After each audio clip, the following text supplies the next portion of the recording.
En numerosos escenarios y situaciones a nivel mundial, la dignidad humana sigue siendo vulnerada por actos como la desigualdad, la exclusión, la esclavitud, la intolerancia, la violencia o el maltrato. Países como Siria, Irak, Sudán del Sur, República Centroafricana o Colombia son varios ejemplos de ellos. En casi todos estos lugares, los conflictos armados son la principal causa de que el concepto de dignidad no tenga la debida aplicación. Basándome en un informe publicado de la Organización Nacional Indígena de Colombia, se revela el panorama para la población indígena. Unos 3.423 indígenas colombianos sufrieron violaciones de los derechos humanos, incluidos 28 asesinatos en 60 incidentes registrados. Un total de 1.995 indígenas sufrieron desplazamiento forzado y 1.081 padecieron confinamiento. Los hechos con más víctimas, según el informe, vulneraciones de los derechos humanos e infracciones del derecho internacional y humanitario que fue entregado a la ONU en Bogotá.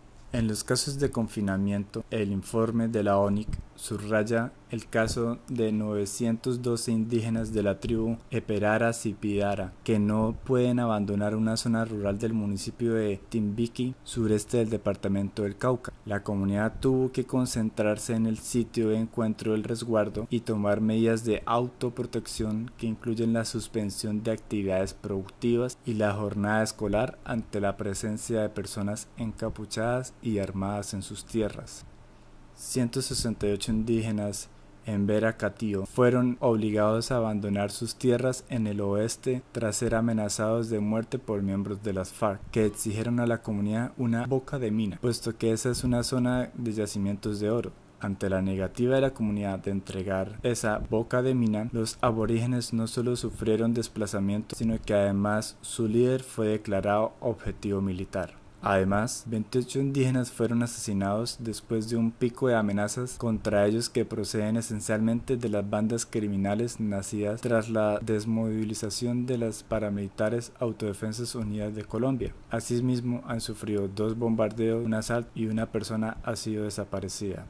La ONU concluye su informe con un mensaje a quienes les asesinan, torturan, desplazan, confinan, violentan, persiguen y estigmatizan. A ellos les dicen que seguirán en pie de lucha con dignidad, exigiendo sus derechos ancestrales, humanos y fundamentales, así como denunciando los derechos victimizantes que están teniendo lugar en los territorios protagonizados por actores armados legales e ilegales.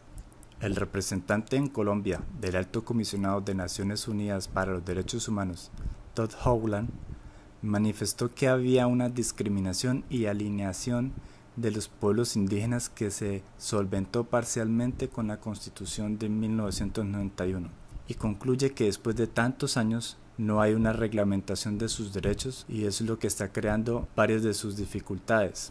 Se solicita un reconocimiento legal de estos derechos de economía y gobierno propio, ya que no se pueden solucionar los problemas en Colombia sin la participación plena de los pueblos indígenas. Es importante que el dinero dedicado a ellos llegue a los pueblos indígenas, no solo a los municipios como sucede hasta ahora y que se pierden gracias a la corrupción.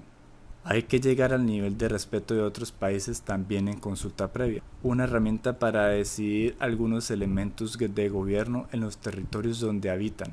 Tanto los pueblos indígenas como los afrocolombianos fueron los más afectados por el conflicto armado que azota al país desde hace más de medio siglo.